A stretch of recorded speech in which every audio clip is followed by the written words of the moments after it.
are back here, and I'm with the CEO of HireRoad, John Federman. John, welcome to the show. Thanks for having me. And thanks for having us so much. We're going to get into it in a little bit, but before we do anything, tell us who you are, what you do best, and what HireRoad does best.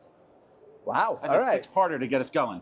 Who I am? I'm the CEO of HireRoad on a professional level, on a personal level. I'm an inquisitive guy looking for new learnings all the time. HireRoad is a series of platforms, the anchor of which, the most important sort of spoke in the wheel, is our people analytics product, People Insight. Spoke, wheel. Yep, we have it right here in front of us. Yeah. So we're going to get into HireRoad in a little bit, but I want to start off talking about your career journey. I love sitting down with leaders, accomplished leaders, but you didn't start out that way. Did you have any kind of prediction early on what was your first job out of school?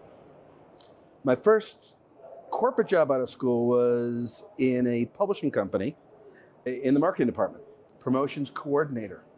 So you were a marketing guy. Yeah. Did you have aspirations of being a leader of an organization back then?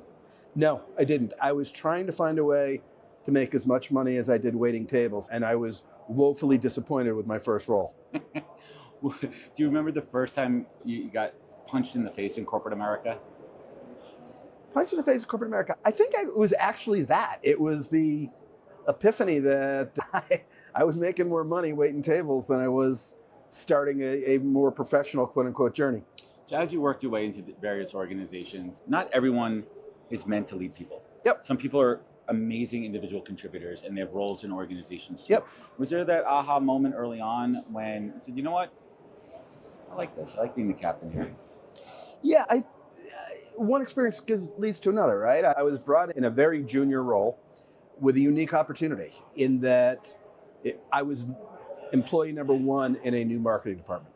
Interesting. So there wasn't a VP of marketing hired yet, nor was there PR, nor was there Marcom, and it fell to this new college grad. And I had preconceived notions about what selling was, and I gravitated towards the more pejorative, thinking it was trying to sell things to people they didn't want. And what I came to understand, and where that sort of evolved into leadership, or the foundation of leadership, is I was tasked with creating sales decks.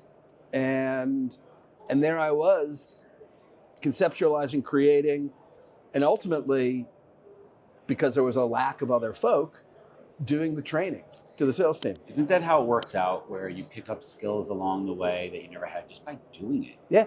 Just by doing it. And you jump ahead to when we evaluate people at a skill role of, hey, maybe they don't have it, but there's something else in there. So I'm going to jump ahead a question I usually get to later on.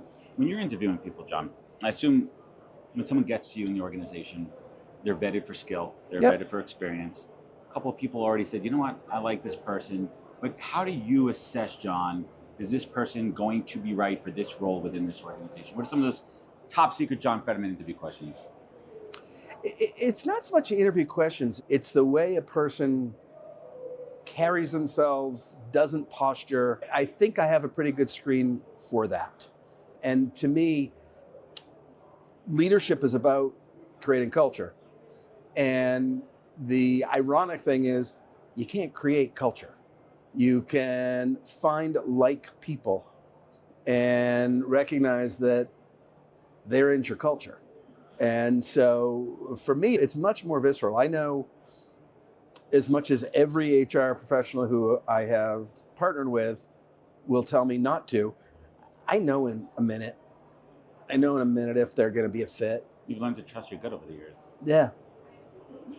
What's interesting too, we talk about culture, not that there's a clear definition of culture, because I don't think you could say this is culture, this is not culture. But what are some of those elements that you look for when you put that in the puzzle together? What are some of those attributes of people that are going to be good culture contributors to an organization?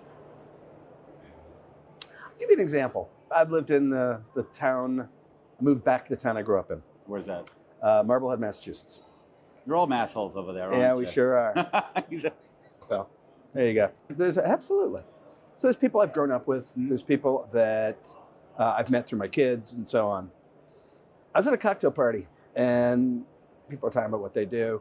And what was interesting to me is no one knew I'd ever been a CEO. This is my 7th time sitting in the CEO chair. And there are others where you know it immediately because they make sure you know it. And I find that to be interesting. It's like cold plunging. Someone cold plunges? Yeah. Because they tell you. Yeah. That's funny. Right? Because it's not about peacocking. No. It's about, I'm a big believer in quiet leadership, and not quiet by volume, but letting other people shine around you. And when I look at I've had so many amazing leaders on my show over the years, and it's this just understated confidence, and they shine by empowering others to shine. Mm-hmm. There's exceptions to the rule. You have your not talking head, but you have some companies where Elon Musk is a bad example, but that's that figurehead of that organization. The persona, It doesn't have to be that way. What's your philosophy on how would you handle a real top performer, someone that's crushing it, killing quotas, but maybe they're not great for the company? That's the hardest of them all, because you want the bottom line, but what I think my job is to find that next generation of leader. And that next generation of leader isn't going to want to be in that environment. And my job is to make sure it's a place that creates shareholder value. But intrinsic to that is being a place where you got normal people that you can have a laugh with. And you've got people that respect each other. You've got people that, it's back to that thematic point I was making earlier. If I'm filling out a credit application or whatever, and they say occupation, I'll write sales every time, because CEO's the sales role. It is the foundation of who I am. It's what I believe every CEO's ultimate job is, to be the best sales guy in the room. And I take that seriously. It's a craft. I love that answer. As a HR tech platform, how do you practice what you preach within your own organization as far as prioritizing hiring and reducing turnover and attrition? I think that it was interesting because I assembled effectively a new leadership team. And if ever you're putting the philosophical to a test, it's think about what's important to you in pulling together a leadership team. And you've had the opportunity to know and work with some of the members of the team that I pulled together. And I think there's a commonality. And it's that these are people that really wouldn't mind hanging out with each other. It goes back to that no assholes policy. Sure does. It works on so many levels. Surround yourself with people. I also believe, and this is personal and professional, you surround yourself with people that lift you up, that are value adds, that are not time suck, soul suck, emotional suck from you. And at this stage of life, there's time for that. That's right. And if you apply those philosophies in life, and this really hit me a couple years younger than you, a couple years, and it hit me when I turned 40 a number of years ago, and I was like, I don't need certain people in my life, and it also applies to business, that I want to surround myself with people who are going to inspire and lift me up. The same thing goes with building the team. Sure does. Interesting. So let's talk tech here. Okay. How many vendors we got out here beyond these walls here? Call it 1,000. Yep. A lot of companies, there's crossover. We took all the companies, we made a Venn diagram of all their products and offerings. What separates HireRoad? What's your point of difference in the market? Put that sales hat on. Let's talk shop. No, I think it's a clarity of mission. There are folks that have paved the way, have evangelized people analytics, and we have incredible respect for the work they've done. We have incredible respect, frankly, for their investors, for recognizing that maybe they were early and sticking with it. We have incredible respect for the customers that embraced people analytics. I think that where we differentiate isn't so much differentiate the value of people analytics. Instead, it's to understand that because of those that came before us, because of that evangelizing, there's a whole market segment that can take advantage of the power of people analytics where it was out of reach. So how do we do that? We price the product in a way that is approachable. We staff our team to reduce the total cost of ownership, meaning perhaps they don't need full-time employees, perhaps our team can play that role. Fractional. Not so much fractional, but the expertise that they don't have to hire for, and that we can fill in the holes.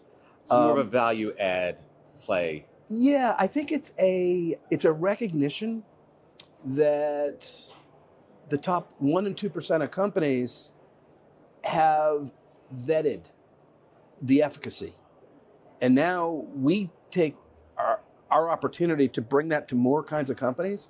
We take it really seriously. And it's interesting in that none of our team will denigrate any of the competitors or anybody who has come before us. None of our team will have anything but the utmost respect for those that put the heavy lifting in to educate.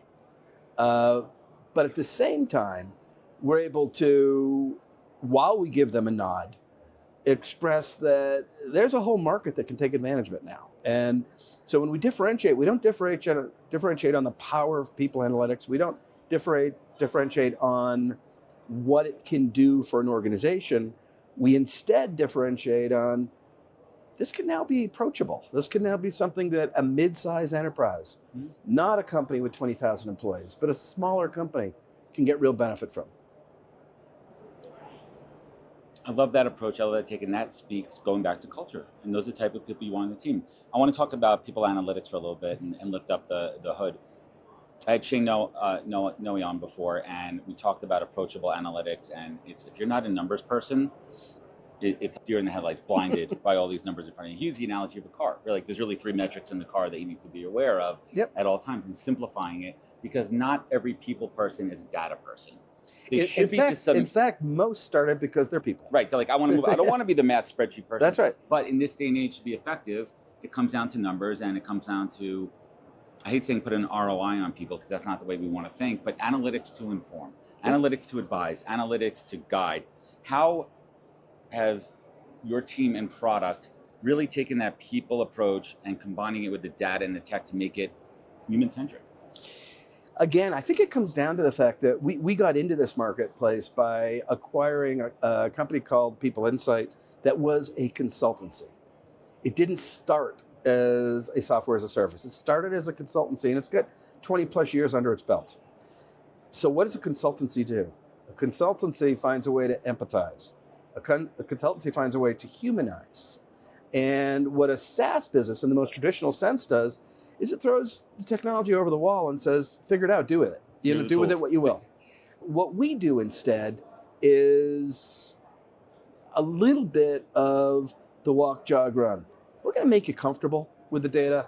We're going to make it approachable. We're going to increase the complexity as you're ready for it, as your organization. It's not like here's everything, go for it. It's let's onboard you and warm you up into it. It's daunting. It's blinding. It's also what you need and what you don't need. That's right.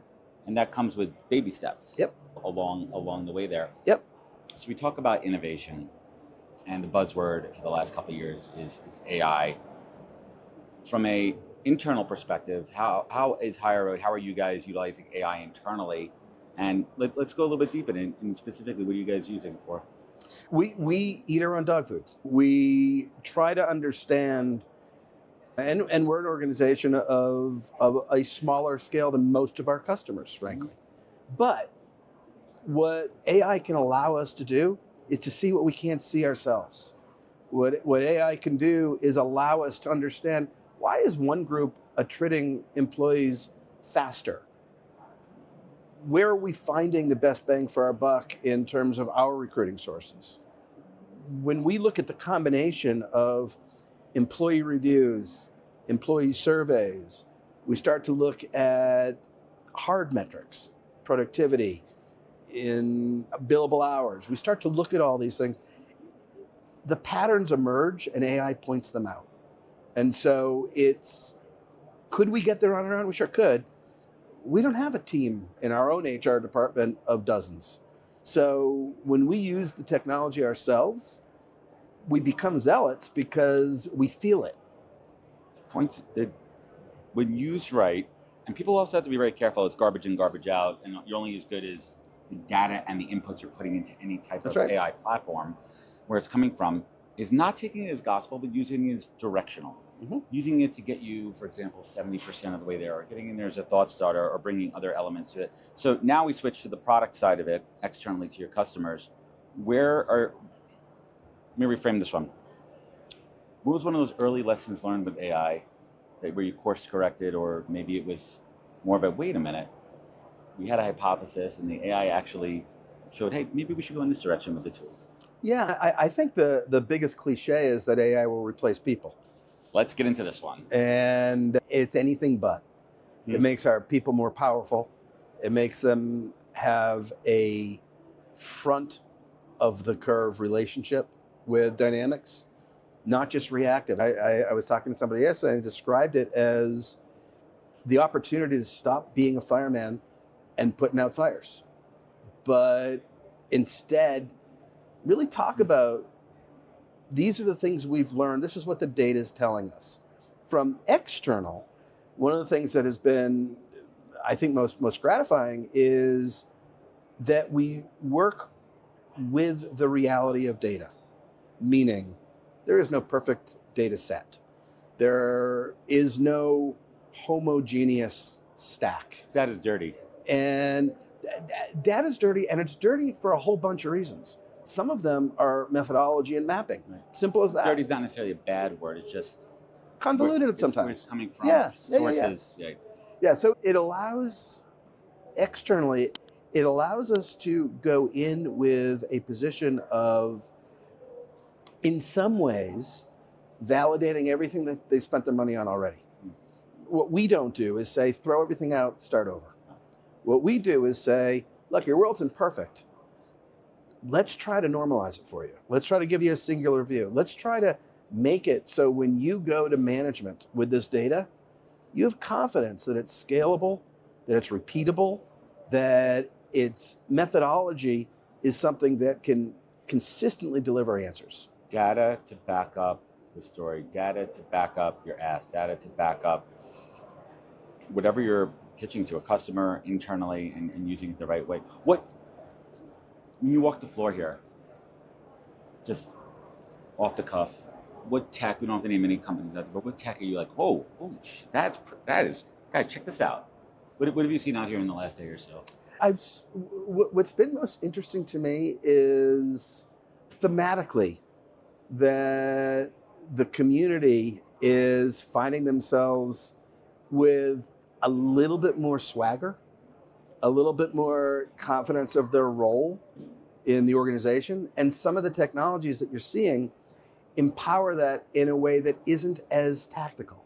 So what I'm seeing are the strategic elements of people who have a career path within an organization, not a point solution within an organization. And so they kind of bridge.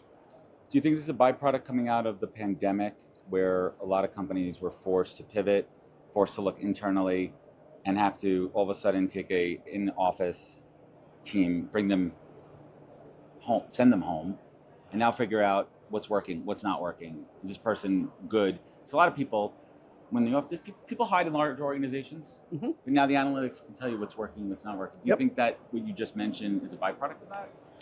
I think a lot is a byproduct of that. One of the things that is a byproduct of that is the incredible purchase cycle that COVID created. How so? So you had different requirements. You had more remote employees. You had more disparate work groups. You had, in the most simplistic, you had how do you work together. In the much more complex, how do you create a community together? How do you keep culture together? Yeah. And so the byproduct of it was that there were a million offerings out there. Hey, buy this now. And everyone did. And so Quick fixes. Yeah, the quick fixes created spaghetti. And big pile of spaghetti is complex stuff to eat. You got to roll it up there. Let's bring it home here. What's the hardest job? What's keeping you up at night as a CEO? Balancing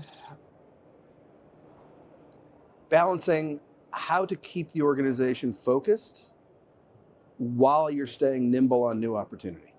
And so there's a lot of shiny pennies. And I think the hardest job I have in a marketplace that is exploding with opportunity is, as my grandmother used to say, stick to our knitting. Know what we're good at. Stay in your lane. Stay in your lane in a way that is not limiting, but that you can have empathy with our clients because you know what they're up against more. I dig that one. Last but not least, actually, before my closing question, favorite Boston movie? Favorite Boston That's not movie? Good Will Hunting. It's not Good Will Hunting. All right, what was it called? Was it called Townies? Was it called The Town? Ben Affleck. That was my pick. That was great. They are those two guys, but they just did another one. I watched it a couple of weeks ago. My wife forgot the name of it afterwards. It was not good. It was a Matt Damon film. It was a similar bank heist. But it was the other his Affleck, brother. Casey Yeah, Affleck. Casey Affleck. Did you see that one? No, but I saw it advertised. It wasn't bad, but it wasn't good. It was entertaining. It wasn't to that level. It was whatever. Let's bring it home here. You have had incredible success in your career, but success is different for everybody. John Fetterman, how do you define success? I think success is knowing that your thumbprint matters, but not getting so self-impressed by your own thumbprint. That's a good one there. John, I want to thank you so much for joining us. I want everyone to check out HireRoad. Thank you for bringing the podcast here. Where else could folks connect with you? Where could they learn more? Go to obviously HireRoad.com and get to me directly if you'd like to at john.fetterman@hireroad.com. John Fetterman, everybody. Real pleasure.